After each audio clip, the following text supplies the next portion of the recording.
As you can see, I'm not here with Coach Hugh Jackson this week. Thank you again very much to Coach Cam, who's going to fill in. Coach Jackson's feeling under the weather. Coach Cam, how you doing, man? Here, man, I'm feeling pretty good. My U of H Cougars got a 5 seed. I'm sorry, got a 2 seed. Got a 2 seed, and so we're ready to make some hay. Did you? I'm assuming you've got your bracket filled out and ready. I've got my brackets. I've got this thing. So I'll do my bracket tomorrow at the butt crack of dawn, right? So not too early. Somebody may tweak something. Somebody may roll something. I don't know. I'm guessing Cleveland State is in Cleveland somewhere. So I'm feeling pretty good about us getting past the first round. But yeah, so I'll fill mine out first thing right before the game starts. All right, I've got my bracket filled out, and I have never been more. I've never been less prepared to pick a bracket, and I don't know that I've picked this many favorites ever in the history of the NCAA tournament. So we'll see how that goes.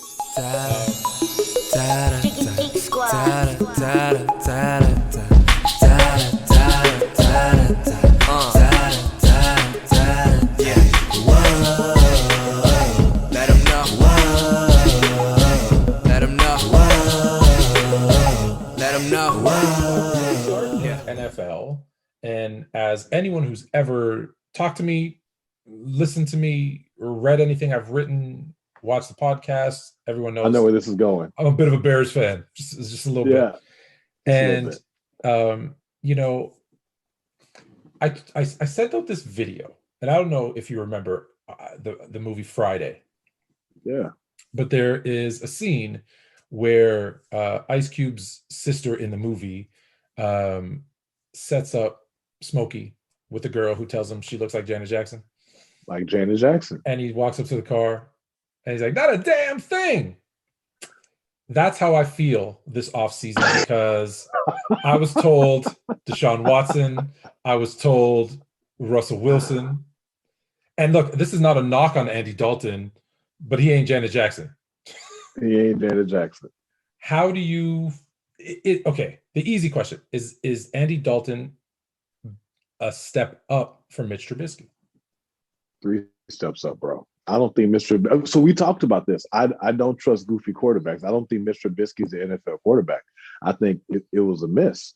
So ironically enough, Andy Dalton is from. So I live in Katy, Texas, right? So Andy Dalton's from here, from Katy. They call him the Red Rocket.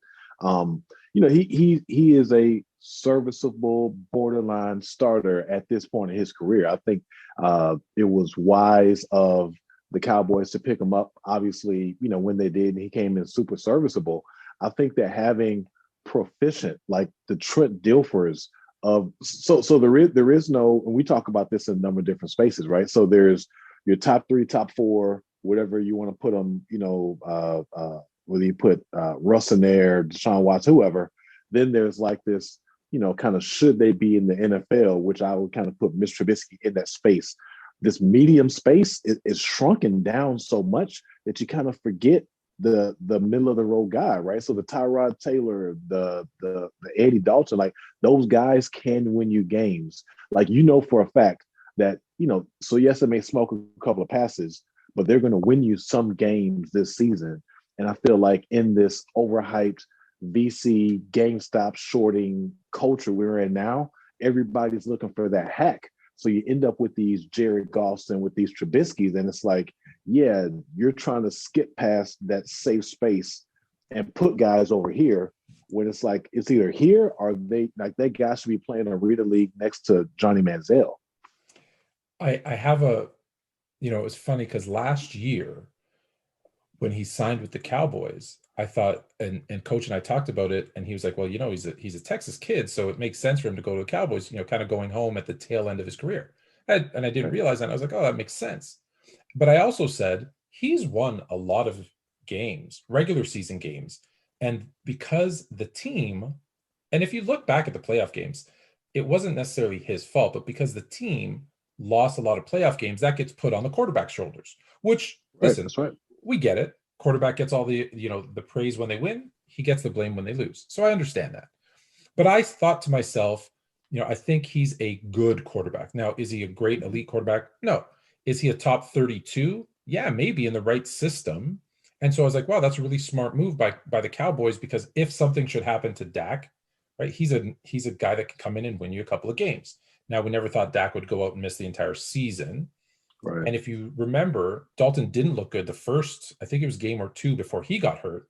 But at the tail end of the season, right, after they went through their Ben DiNucci phase, he didn't look that bad. So look, had they just signed Dalton and said, look, we're going to look for kind of a gap quarterback to transition us to, we're going to look, we made a mistake with Mitch, right? Which is what they've said, basically. We made a bad choice. We're going to bring in this quarterback to cover us for a year or two, and we're going to draft and develop someone new. I think I would have been okay with that. Not loving it, but I would have been okay. But you told me you were going after Deshaun. You told me you were getting close to Wilson, and you were going to offer a package that no one could refuse. And if you saw the rumors of the package, it was 3 firsts, a third, 2 starters. That is a pretty good package. So I don't necessarily knock them for that. But, when I'm thinking here and you give me here, it's a letdown. I'd rather you under-promise, over-deliver than over-promise, that's right, under-deliver. So do you think he's good enough to, they backed into the playoffs this year? Do you think they are back in the playoffs this year? Now, obviously, a lot of moves still to come. Free agency isn't done, obviously. And obviously the draft still to come. But does that when you look at that, let's look at that division. When you see Aaron Rodgers, Kirk Cousins, Jared Goff, Andy Dalton, you're not really scared, other than the Packers, right? Other than the Packers and Rodgers. I just see one quarterback that I know is better. Yeah. I just see one that I know is better, right? And so the other side to your thought process on how we maybe disproportionately are critical of Andy Dalton, that division he was in with the Bengals was not cake and ice cream, right? So that was Big Ben at his peak. That was the Ravens in transition, but consistent, right? Any team with Ozzie Newsome, just consistently great. And that was the Browns being the Browns, but then beginning to try to figure it out, right? And so, that was not, that was the top 5 division in football. And so you look at, kind of where the Bears are now. It's a division with one team that is very good and opportunity, right? And so I think that's all any that's all any club can ask for, right? Is to be in a competitive space, and that division certainly is competitive. I think Kirk Cousins is the cusp of that goofy quarterback I talk about. Like he is the very, very, him and Fitzmagic are just they're there, kind of A/B split test as far as like, can I trust this guy?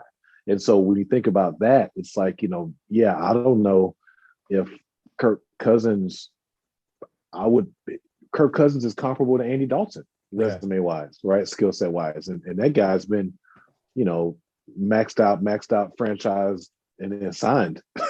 Right. And so if I'm the Bears, aside from the high expectation being let down, I feel really good about knowing I have a legit quarterback, a top 3 receiver, and a shot of being competitive. Yeah, it's funny that you mentioned Fitzpatrick with Cousins, because it's so odd to have, you call them goofy, but to have these quarterbacks that could throw you 400 yards and 4 touchdowns just as fast as they could throw you 100 yards and 4 interceptions, right? Like you don't know.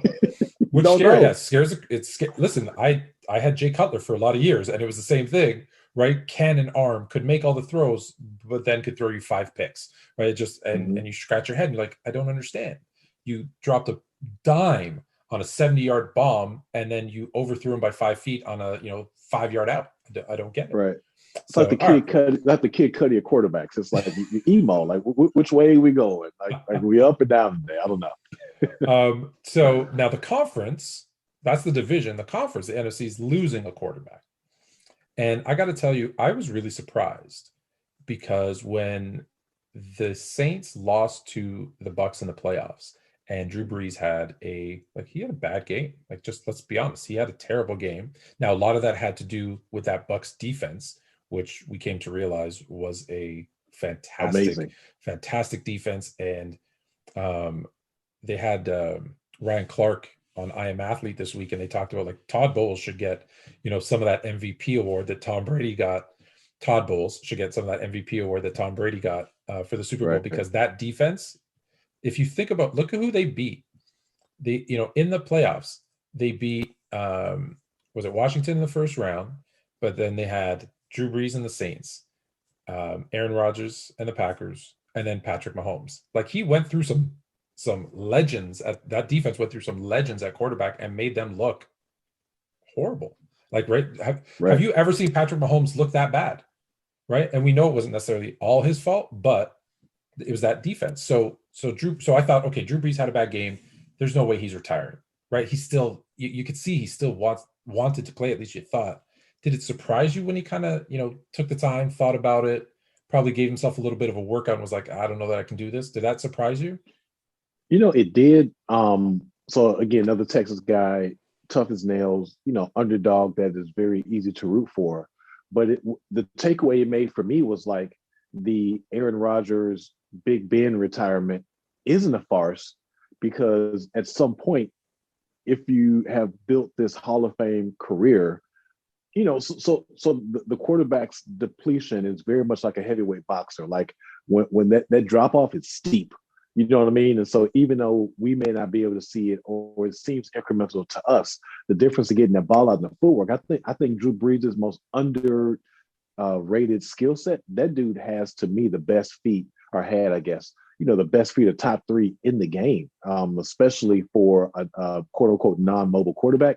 That guy's feet were active the entire time. And so, the difference of a half a second, millisecond, that we can't see, I'm sure he felt that heat.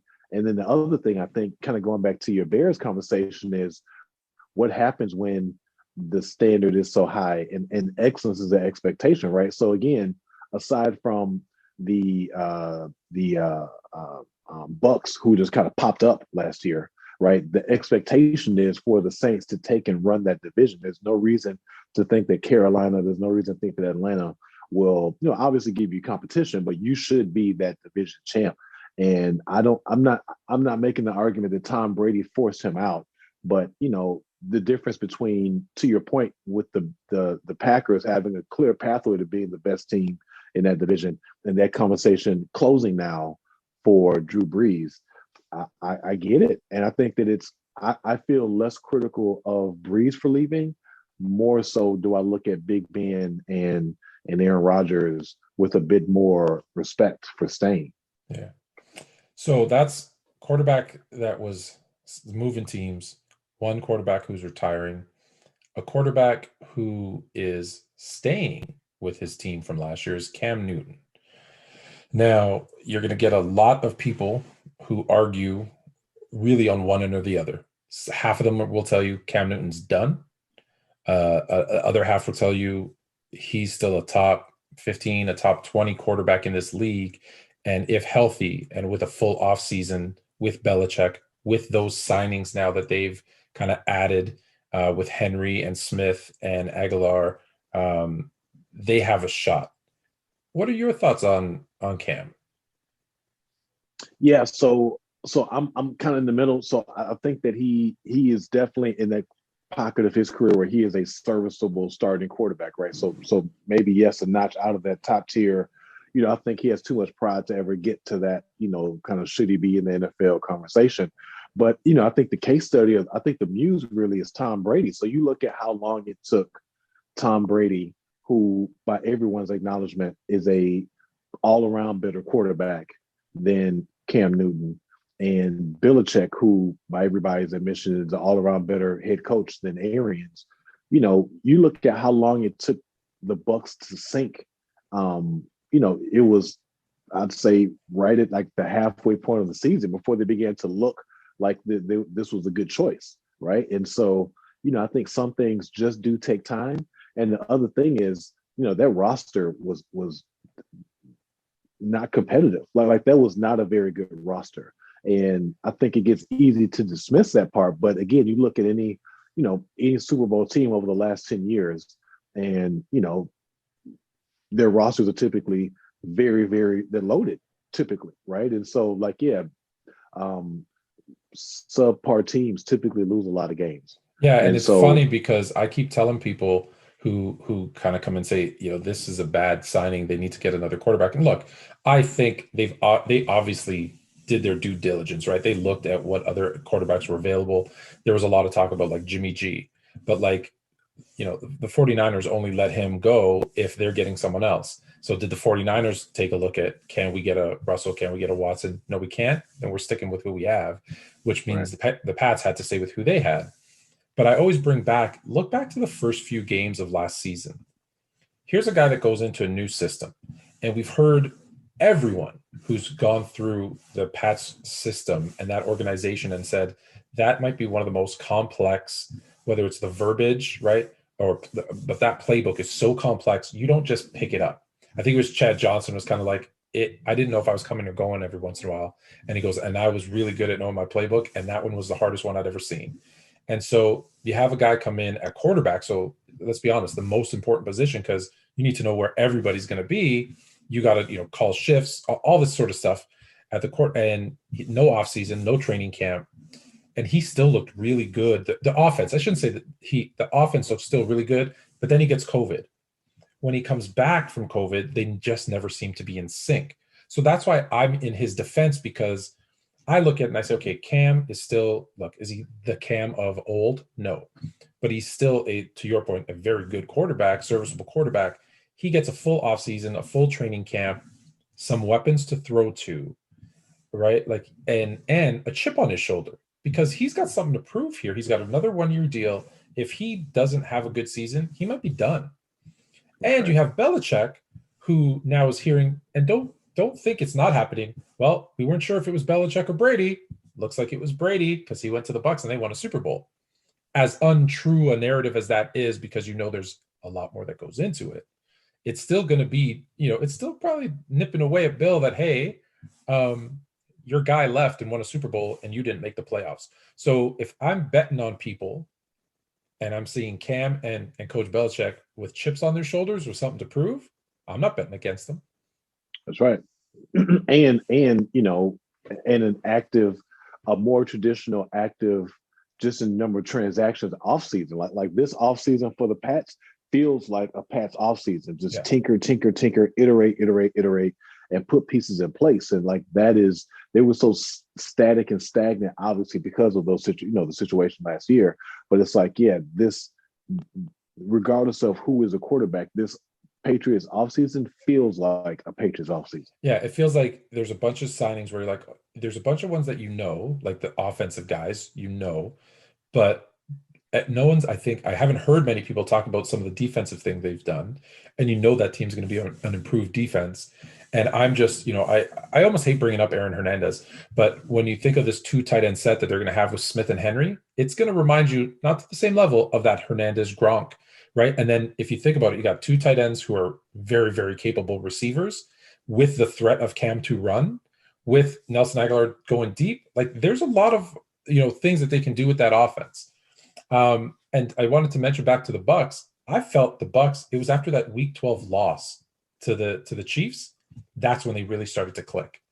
So, you kind of said midway, I felt like I didn't really see that Bucs team until like week 13. So to your point, right, they never got to do that in New England because of COVID and kind of all those other things. Like last year was a really strange year.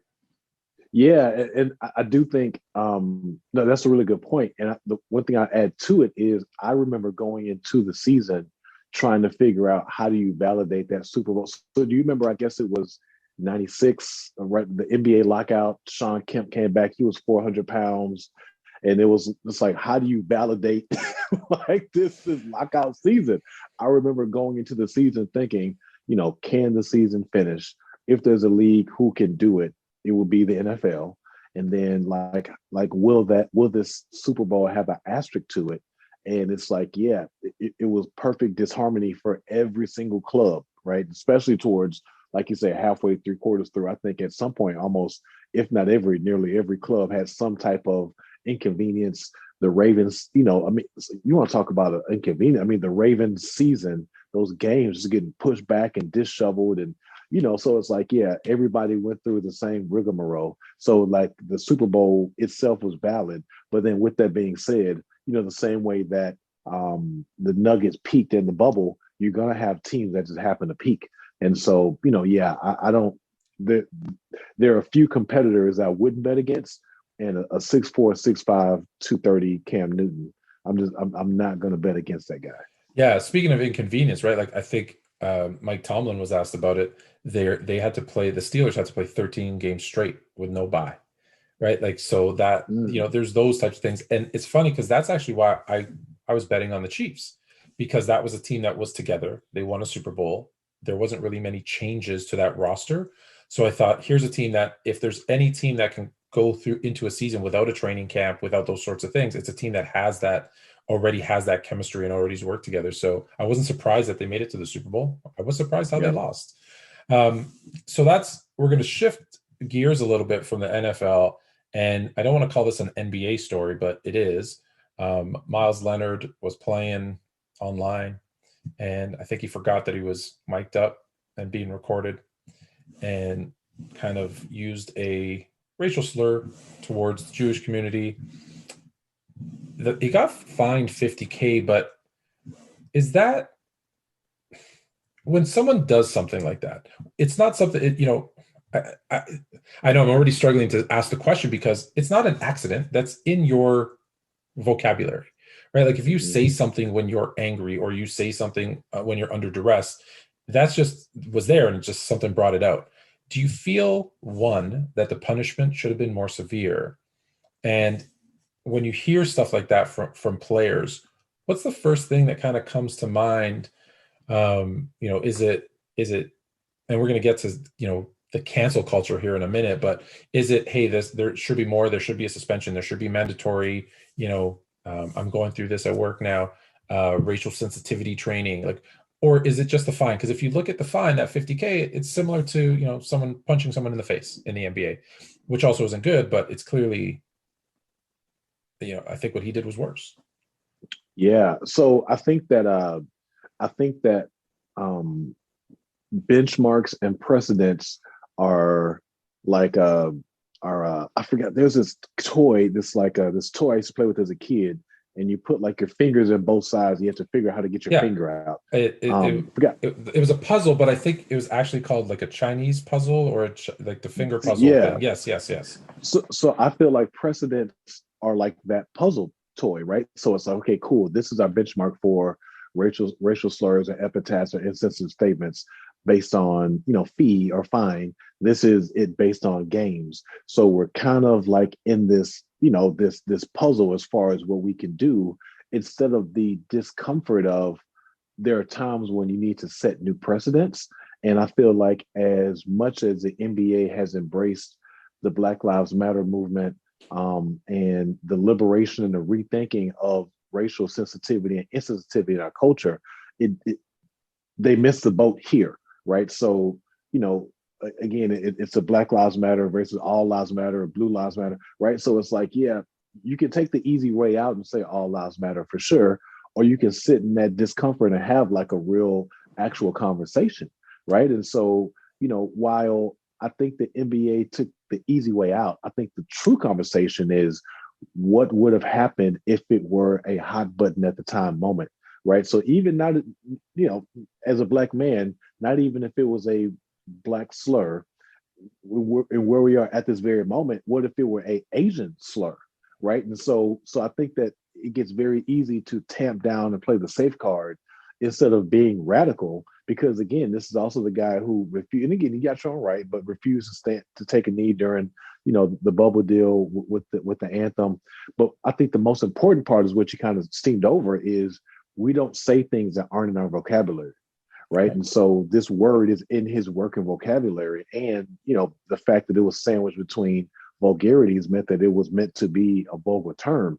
The question for me, here's where I struggle, and I guess in the transition of becoming an old man, right, is just like, my grandma used to say it, God gave you 2 ears and 1 mouth, so you should listen twice as much as you talk.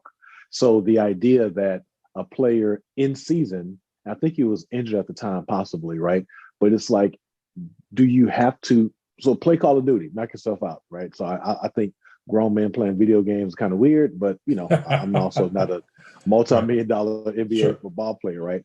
But it's like, do you have to be that? There is something to being reserved. There's something to not being on the scene all the time, right? And so I feel like because there are so many platforms in social media, in streaming, in gaming, in this podcast we're doing now, right? There's so many outlets to use your voice that people's voices have become devalued. I think people devalue their voices.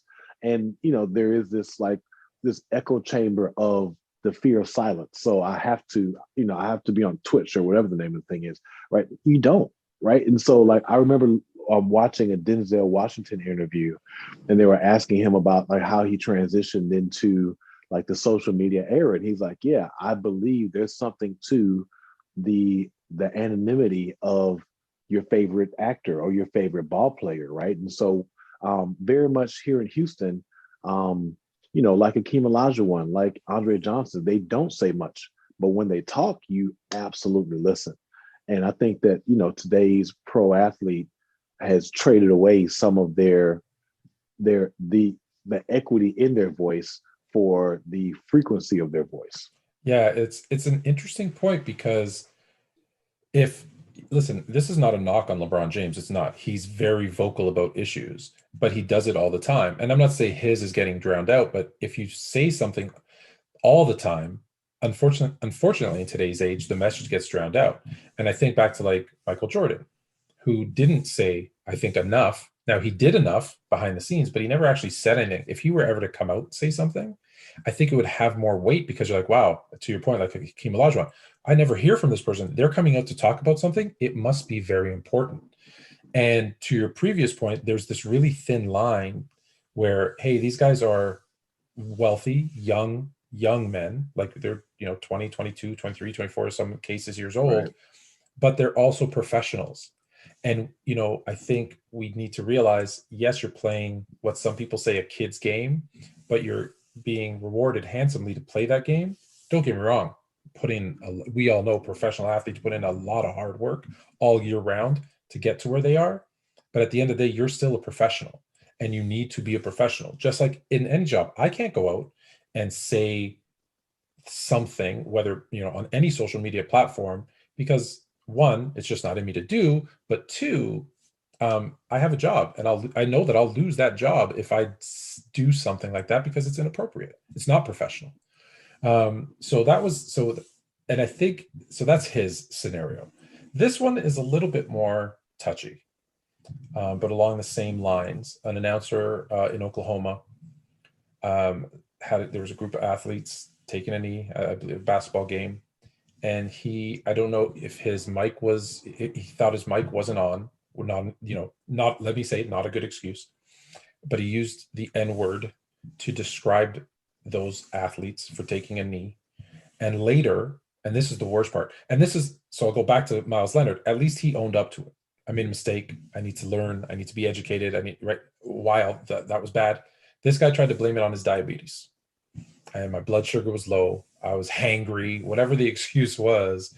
But again, I go back to, well, if it's not in you to say, you're not going to say it.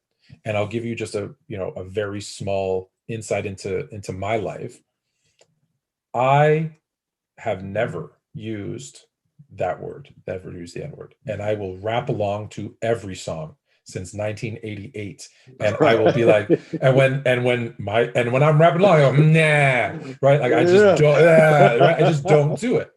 And I've been called it before. There's been a lot of situations where it's like, what? But never have I ever, just because it's not in my vocabulary, because I'm aware of this, I'm aware of the power of that word.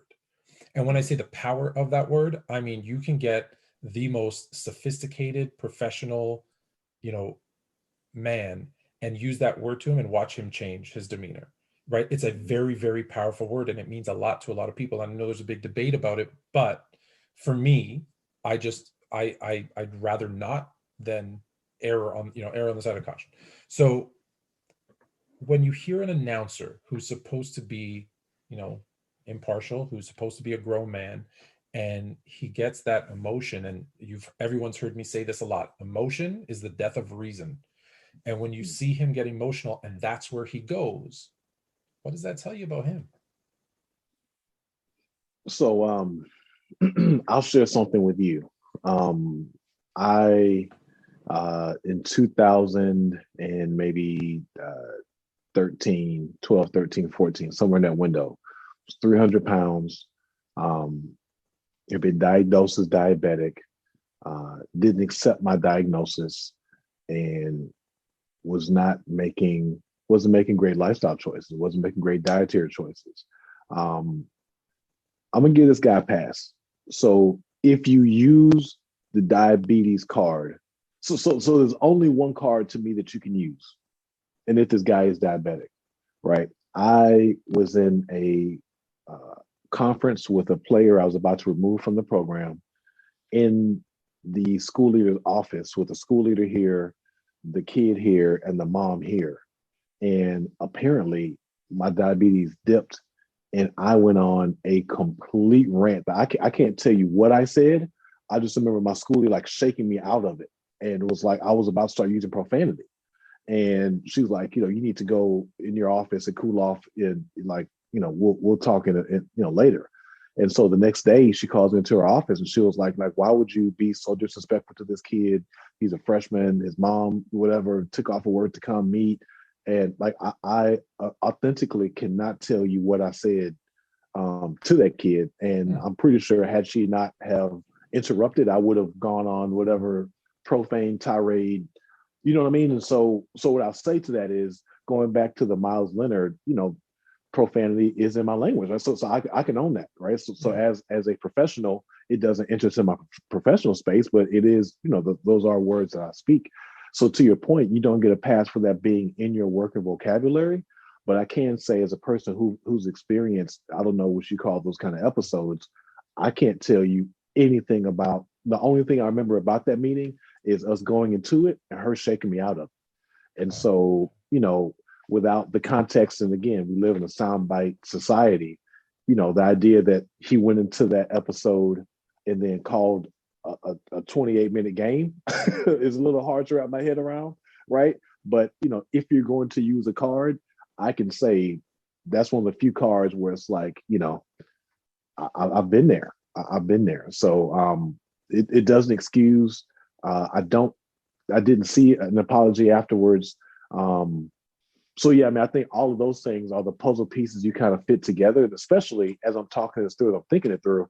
If you did have an episode, there's no way you were able to call a coherent basketball game, right? You lose that ability. Like I can't tell you what I was saying, right? It was just kind I of doubt that gibberish. someone ran out to him and said, "Here's some orange juice and some cookies." Right? Like they, Yeah, they right. didn't save him.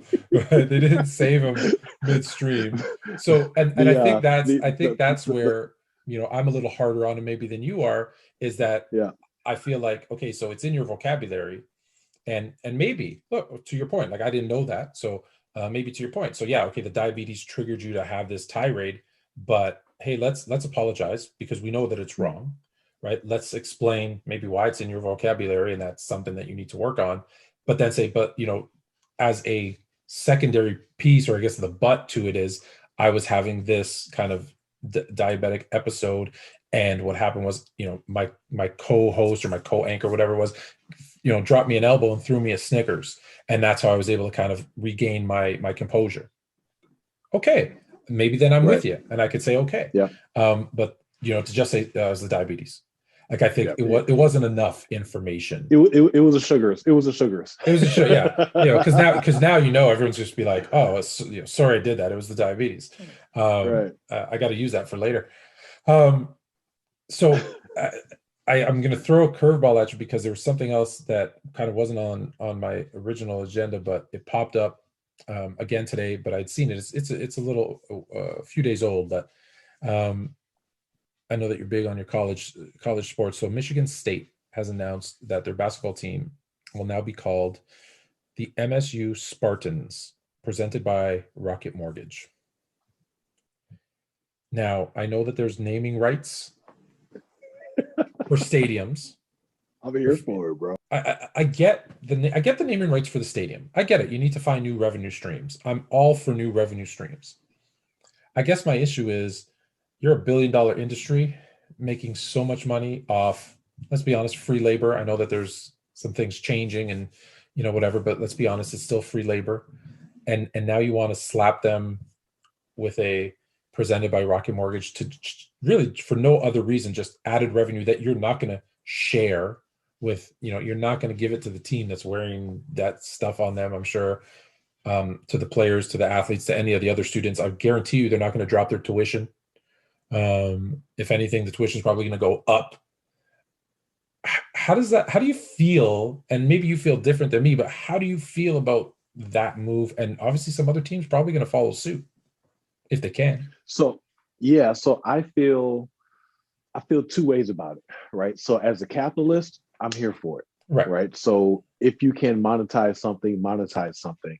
I am the most anti-commodity guy in the world. Like the idea of a product I create being compared to cartons of eggs or gallons of milk or loaves of bread, I'm not about that, right? So in that vein, here for it. The other side of it is, so I played at the University of Houston. While this did not happen while I played, a few years after that, UAB, University of Alabama, Birmingham, had to drop football because the university could not afford it. Right. So you look at the press, I think by then we had left with like the American Athletic or whatever. But the point I'm making is, there are some things that you can't come back from. And college sports, the other side to it is, there are so many case studies out there about the sustainability of these bowls, right? So it's 52 bowls, only 6 of them are profitable.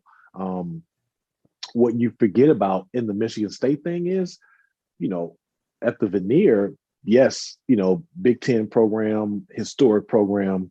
I can imagine the bludgeoning that they're taking from all of the scandal behind the NASA and the U.S. Olympic thing and all the money and lawsuits that has to be just plummeting from that university and that athletic department as a whole.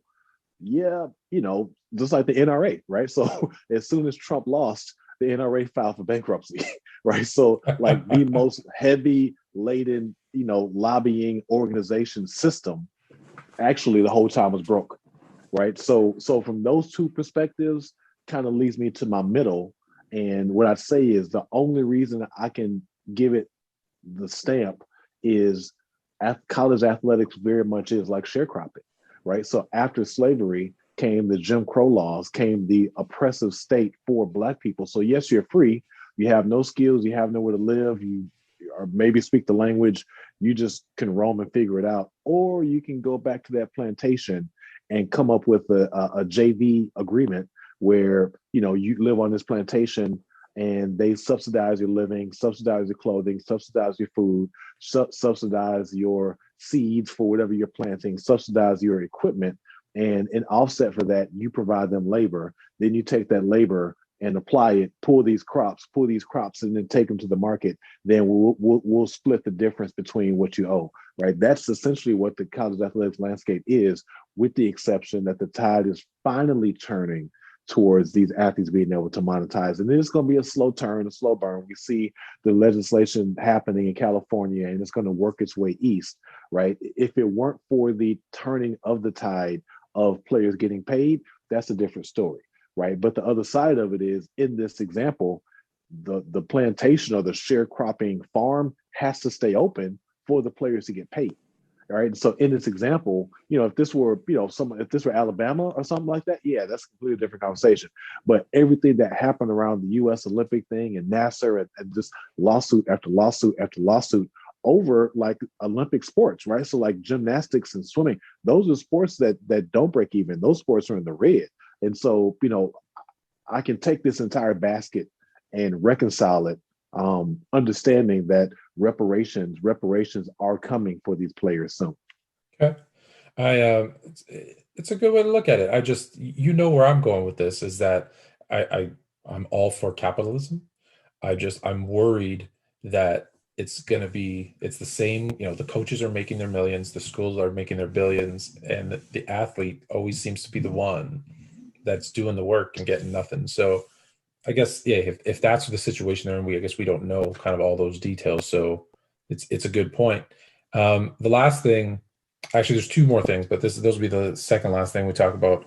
Is this week, last week, for the last few weeks, but especially this 2 weeks, I've been hearing a lot about this cancel culture. I've been hearing about it a lot, but for whatever reason, the last couple of weeks really been.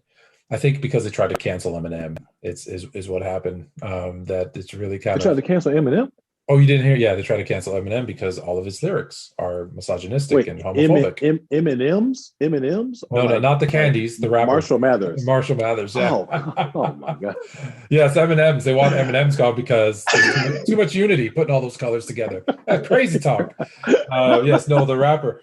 But no, but also, even, I don't know, my wife and I'll admit it, we watched The Bachelor, right? So there was, the woman that he chose was at this antebellum themed party 2 years ago, 3 years ago. And one of the things he said yesterday to Emmanuel, I always used to think his name was Echo, but it's Ho. So sorry to Emmanuel Ho for saying your name wrong. Was, well, she can never understand what it's like to be. I can't marry her because she, doesn't understand what it's like to be a black man. I don't know that a white woman will ever understand what it's like to be a black man. So I found that a little weird, but they were hard on her.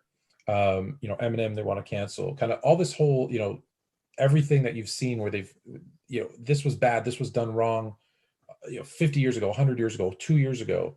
And it's just it's offensive. Let's cancel, cancel, cancel, cancel, cancel. Do you think now with some things, there's some merit we need to change. However, we can't ignore the past. And tell me how I'm going to say something, but tell me how you feel. We can't ignore the past. Right now, do we need to celebrate the past? Well, no, because if it was wrong and if it was bad, we can't celebrate it, but we can't ignore it, because to ignore it is a destiny to repeat it. Right. So while I agree we shouldn't be celebrating, like, having statues of, certain, like I wouldn't have a Hitler statue up in Germany. I get that. Slave owners, obviously in the US, there's certain things clearly you don't want to celebrate things, but you do need to know what happened. You need to remember what happened, because that's the only way that you won't repeat history. That's the only way people can be educated. It's the only way people can learn. And this whole kind of cancel it and wipe it from existence so that we act like it never happened, I think is very dangerous. Um, what were your thoughts on kind of this whole, we're looking for stuff to be offensive so that we can eliminate it from our minds? Yeah. So I had to come to grips with cancel culture, or deciding to cancel, in 2016. So before COVID, I went to a weekly Bible study in a very well-to-do part of town with a bunch of old rich white guys, right? And so I was typically their grandkids' age, right? So just really old, pasty like white guys, deeply conservative, proudly conservative, and so the Bible study was it's a Thursday Bible study. So after uh, 45 beat Clinton, Hillary Clinton, I remember asking them like how did the polls, like how are the numbers that far off, right? So if this guy won, he won. Again, not talking about like Russia. If he won, cool, but how was Fox was off. Like how was everybody so far off? So one guy said, well, like most of those polls, they call landlines. Who answers landlines? You don't. You're young. Do you even have a landline? And I was like, no. like I forgot what landline phones even sound like, right? So it's like, yeah. So mostly old people answer these polls, these posters. One, but two, the opposite of cancel culture is, I'll be honest, me and my colleagues, me and my friends, me and the folks in this Bible study weren't comfortable speaking how we truly felt because we feared being canceled. So we said in these polls what was required to say to pass the status quo, even though it may not have been how we actually felt, even though it wasn't how we planned on voting, just because we didn't want to get canceled. So at that point, what good is cancel culture if you're not even creating an environment where people have the space and the liberty to feel how they want to feel? So that's, kind of one thought you kind of put over here. The other side to it is, when you look at the way that America, so after the Civil War, we canceled the Confederacy completely wrong, right? So I have a friend who grew up in Germany. She moved to the States, I think, like as a professional, so in her 20s. And I remember asking her, right when the George Floyd thing hit, we just had like a really just passionate, honest conversation. And I was like, help me understand what growing up in post World War II, post Hitler Germany, what was it like? And she said, you have to understand that the German education. So first off, you would never see a swastika anywhere in Germany. You'd never see a picture, a meme of Adolf Hitler, of the SS. You wouldn't, like, those images. You just would not see. Like, it is no space. There's no acceptance for it. You'd never see it. That's one. Two, the educational system from, I think it's like second to fourth or second to fifth, when you're learning, what sovereignty is, when you're learning your culture, when you're learning your turf, you're learning what makes you German, what makes you American, what makes you Canadian. There is so much accountability, so much remorse, so much, backpedaling is not the right word, but backpedaling of ownership of mistakes of our country's past that is flat out in the education system that doesn't change, right? And we don't have that, right? So the U.S. education system in the second and fourth grade, you'll maybe get a line about never Malcolm X. You maybe get a line about Martin Luther King, maybe get a line about George Washington Carver and all the thousands of inventions he learned to use with the peanut. There is no total ownership of the civil rights, of the Civil War and slavery being wrong, right? So that's how you're able to sideline and get, schools with historic names and statues. And so, so we ultimately, because we didn't cancel the Confederacy rights, we're having to, it's just like in sports. If you don't fix that kid's jump shot when he's in the second grade, he's going to have a jacked up jump shot the rest of his life. And it becomes super hard to fix if you ever do fix it. Right. So because we didn't cancel the Confederacy right after the Civil War, we're having to bit by bit one off. And so really there are major parts of our cultural institution that are just built on sand. It's no longer concrete. It's no longer dirt. So there are some institutions that do have to get torn down and reconstructed and rebuilt. Right. And so I think that there should be a Reconstruction 2.0 that is built on solid land. So the idea of The Bachelor, I don't watch that show, but based on what you just explained, like, yeah, I can never tell you what it feels like to be a white woman.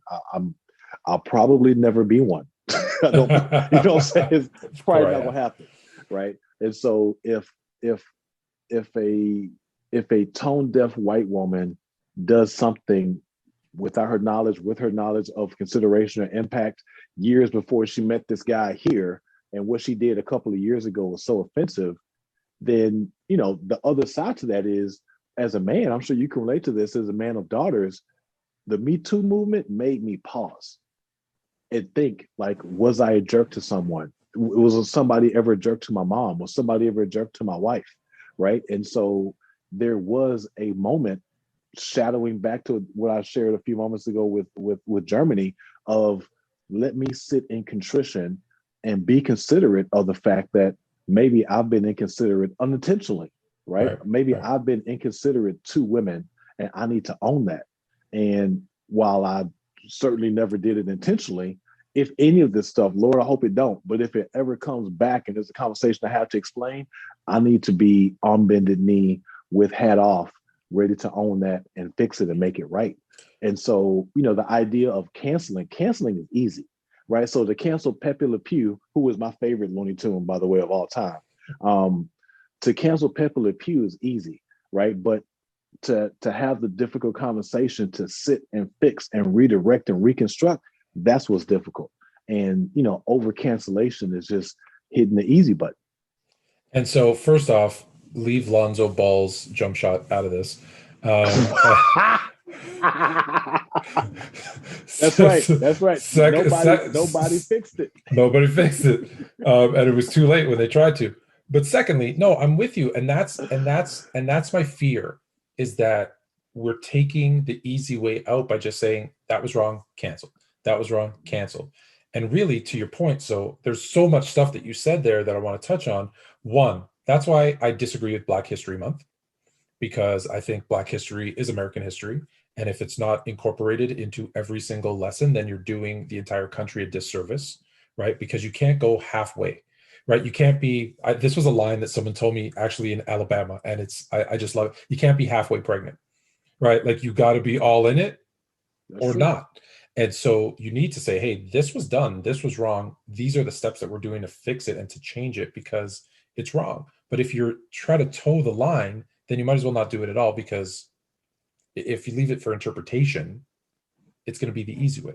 To the cancel, I think every time you want to cancel something, instead of canceling it, explain it, right? If it's a person who's done or said something, let's take that person and educate them, because let's be honest, whether it was this 20-year-old girl who went to a party, listen, I'm not trying to defend her. And I know Chris Harrison got in a lot of trouble, who was the host of The Bachelor. He's lost his job for defending her. But let's be honest, she didn't know what she was doing. I'm sorry. She didn't understand, because did she learn? Was she educated on what that party was about? I bet you no. Now, if she was, different story completely. But it's to just cancel and let it go, I think it's missing an opportunity, because what's going to happen, right? Let's use Pepe Le Pew. We cancel Pepe Le Pew because of, the rape culture. So what happens? There's a group of people that agree with him, be like, yeah, that makes sense, and they're all on board. But then there's another half that go, you guys are crazy. Why would you do that? He's just a cartoon.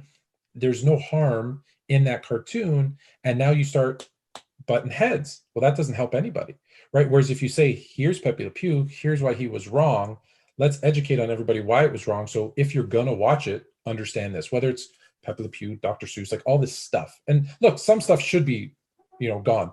But I mean, I forget what I was watching, but they were talking about a show from the 50s.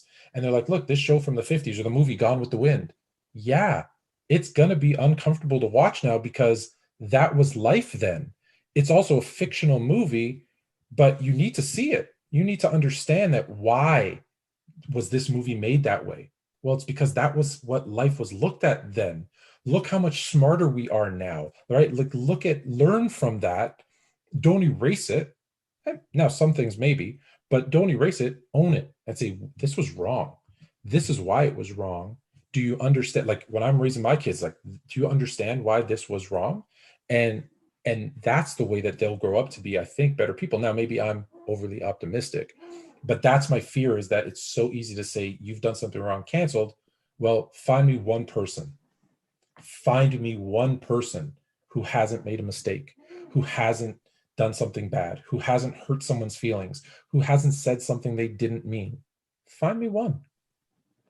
I love that. What I say to that is, it's almost like we should come out with a lot of t-shirts that says like, cancel over conversation, right? So it's like, it gets easy to cancel. Let's have the conversation, right? Like if you're going to cancel, lead with the conversation, right? The one thing I will challenge you a little bit on is the Black History thing, and I think I do get where you're coming from, and I agree with the intent of it. What I'd say is, we have so far to go that without Black History Month as a staple, we wouldn't still be having the celebration of Black culture beyond February. A lot of people don't know lynching is still not illegal in the US. Like, that's crazy to even think about. It's 2021. Lynching is still not illegal. Are you serious? Because I'm dead serious. I'm and listen, absolutely and maybe serious. let me retract some of it then, because if maybe it still have Black History Month, but then be intentional on incorporating all that history into Yeah, every that's where other it month. starts. Yeah. Yeah, no, yes, that's where it starts. And so you think about how far it took just for us to get to the conversation of Black History Month not being boxed into the shortest month of the year, which isn't a coincidence, by the way, I'm sure, right? But it's like, yeah, there is a struggle, right? There was I just lost his name, my goodness. there was a prolific speaker in the Black culture. I just lost his name. It fails me. Oh, Marcus Garvey. So Marcus Garvey, from the Caribbean, or ancestry from the Caribbean, and so Garveyism, essentially, his thesis was, if they don't want us here, let's just all go back, right? Like let's just go back to Africa, let's go back to the Caribbean, let's go back to all these different places, South America, that we're from. Like, if we're not wanted here, I don't want to be anywhere that I'm not wanted. And so you think about, that's a difficult conversation to have within the Black or within the sub-Black culture, because the other side to it is, like, F that. We literally built the White House, like, literally. No, Right? it's funny. It's funny that you bring that up, because last week we had Jamel Hill on, and she actually brought that up, where she goes, at the end of slavery, or at the end of the Civil War, one of the options was, hey, let's send all back to Africa. And they were Right. like, no, they decided to stay. And it brought up my question that I always ask everybody, which was, you know, the every wealthy empire was built on the backs of slaves. The That's right. difference is, when that empire kind of either stopped being that empire, or when the slaves freed themselves, or when the slaves were freed, or whatever was the cause of that slavery to end, those slaves, and this is not just Black slaves, if you go back in history, it's, every culture has been slaves. They leave, right? They leave the country, and they start, they plant new roots somewhere else. This is the first ever where there was an empire built on the backs of Black slaves, and they've stayed. And now you're trying to integrate them into this country. And that's the big question, is, can it work? Because it's never been done before. It's never even been attempted before. And it takes people saying, hey, that was wrong. And it goes back to that conversation of education. That was wrong. We need to own up to it. We need to have the responsibility of it. These are the things that we need to do to make it come together. Right. And back to Emmanuel Ho again, he released something where he said the mistake that was made was, we eliminated segregation when we should have forced integration. Yeah. So that is a Costco can of worms, right? So when you look at the double-edged sword of segregation, and in the Black, just the Black economy, Yeah. right? So before segregation, there was the white version of AMC movie theaters, and then there was the Black, smaller, not as nice, but thriving economy, Yeah. movie theater, right? And so what segregation did was essentially, drop that line, drop that barrier, and all of these Black entrepreneurs, Black commerce, Black towns died, completely eroded. There's an author, his name is Dr. Claude Anderson, and he wrote this intriguing manifesto that the manifesto that Ice Cube released right before the election, that he kind of got in trouble for, or hot water for going to speak to Trump. A lot of those are derivatives of this original that Claude Anderson wrote. And, the other side of the coin to integration was, while I'll speak on what I know, and I'll speak on what I don't know, right? So I can't speak on the intention or maliciousness of integration as a part of giving up an inch of rope here to eliminate an economy or eliminate people here. I can't speak on that. I don't know about that. But what I can say is, it definitely slowed the progress. And in some cities, you think about like Black Wall Street in Oklahoma, and there's all of these thriving, so you do have a Baldwin Hills in California, you have a Third Ward in Houston, you have, parts of Atlanta that thrives as a predominantly Black community. What it almost created in some pockets was like a micro apartheid, right? So although there are some cities like Atlanta and others that are very Black based, and Atlanta may not be a good example, maybe Birmingham might be a better example, where it is predominantly by population Black based. Ultimately, there is a filter of white dollars, white business that ultimately drives this economy and makes a decision for, even though they're not the majority, they are the wealth majority, right? So, when you look at the double side of segregation,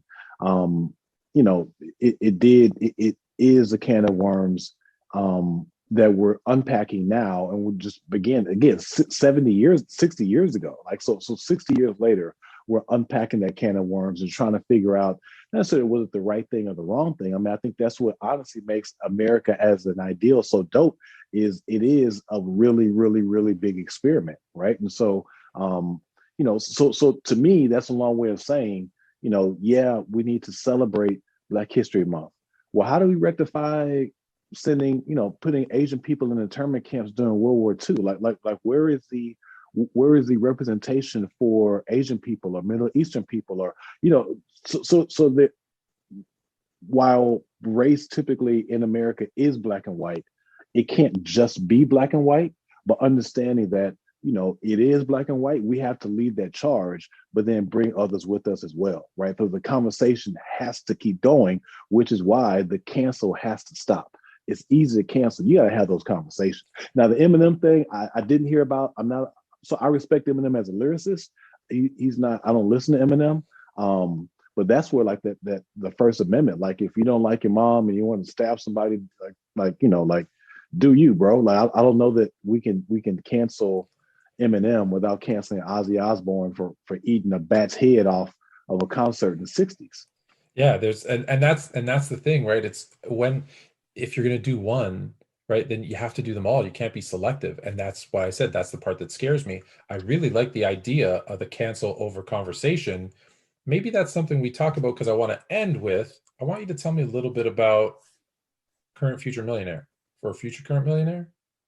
Current future millionaire. Current future millionaire. Current. I'm thinking the future because it definitely ain't current. We're working on it, though. We're working on it. So Current Future Millionaire is a social movement that I launched about 2 months ago. So it had been on my vision board for about a year. And you can relate to this, I'm sure, as an entrepreneur, as a business person, as an upwardly mobile person, as a idea driver. The challenge is you're always zigging when everybody else is zagging, right? So conventional wisdom says this, we're going over here, right? I wrote my first book. You've got to spend 2 years trying to get a publishing deal. You got to send it up for these big houses to approve. No, I don't. I'll go self-publish myself and sell 1,500 copies, right? So is it a bunch of hard work? It absolutely is. But, because I enjoy the disruption business model, because I choose to wake up and decide how I feel today and not let news outlets tell me how I feel today. You realize that it can be isolating to be an independent thinker, regardless of what those thoughts are. Again, going back to the end of the belt, regardless of where you stand and how you stand, there are pockets of people who think for themselves, who make decisions for themselves, who seek the best version of themselves. And you look up and you realize that you're just surrounded by a bunch of clones. And I don't mean the word clone in any type of disrespect, but what I say, a better way of saying that is you wake up and you realize that you see in color and everybody else only sees in black and white. And so the idea of Current Future Millionaire as a social movement, a social engagement vehicle really is saying, hey, it doesn't matter what we see and how we see, whether we see things the same. Ultimately, we're committed to living the best versions of ourselves, seeking to break down doors, seeking to give, seeking to serve, seeking to move through these 7 stages of natural life. And what I call them very briefly is, the pain point, the pivot, the idea, the mud, the glory, and the give back. Right. And these are kind of these 7 natural stages of evolution of what I call a current future millionaire. And, really, it's not just about capitalism. It isn't just about money. It is about being the best version of yourself. But let's be honest, money is the one thing that handicaps us. Right. So if money were not an issue, you would be free to live the life you want to, completely free to live the life you want to live. You would probably be podcasting all day. Right. And so the idea, as long as my voice held out, probably, yeah. well, you better go to some fancy doctor and get some fancy lozenges, right? Yeah. So the idea isn't, taking a beeline to earning $1 million or whatever that magic number is for you. But the idea is being honest. There are some doors that only capital can open, right? And so how do we put ourselves in position to be self-sustaining, that we can then open these doors and have these conversations like we're having about cancel culture? I would love to be in a position where I could be, my business could be so self-sustaining that I could support it, drive it, and move it, but then I could dedicate 20 hours of my day towards moving all of us forward. And so that's really what this current future millionaire thing is about, is, let's galvanize, let's all move together, and let's move forward towards realizing our financial destiny so we can move beyond that and then really begin to do purposeful, meaningful work.